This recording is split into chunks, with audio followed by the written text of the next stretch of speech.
Well, a lot of people are asking, where did the time go? A viral video shows just how much Vancouver has changed over the past 27 years when SkyTrain first went online. The story behind this side-by-side journey through time coming up next.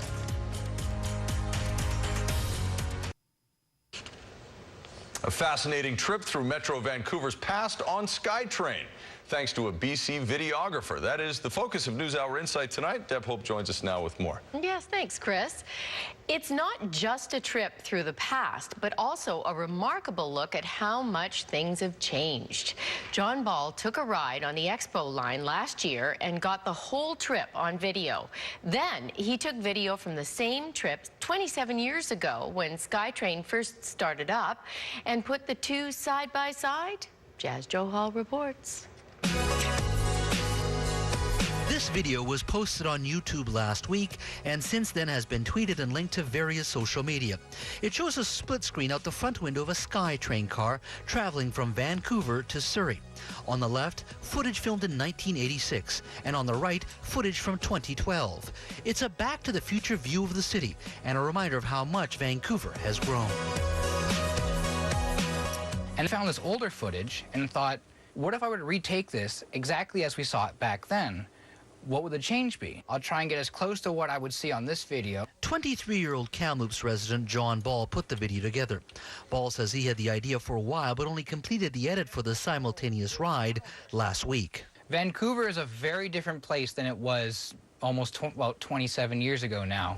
I mean, you have steel and glass all over the place now. Even on the horizon, you can see towers which weren't even close to being constructed at the time. The video highlights the amount of development seen along the SkyTrain route. Transit has clearly been the catalyst for higher density and urbanization of Vancouver. SkyTrain's impact was felt immediately when it opened. When was the last time you came to New Westminster? Oh, about 2 years ago. Would you have come today if it hadn't been for the SkyTrain? No. You know, for those of us who use SkyTrain regularly, the great thing about it is you can see what's around you. It's not a subway. So I think people are intimately familiar with how that change works. It's just great to see it with 27 years apart. The most noticeable change you see in the YouTube video is around town centers like Metrotown.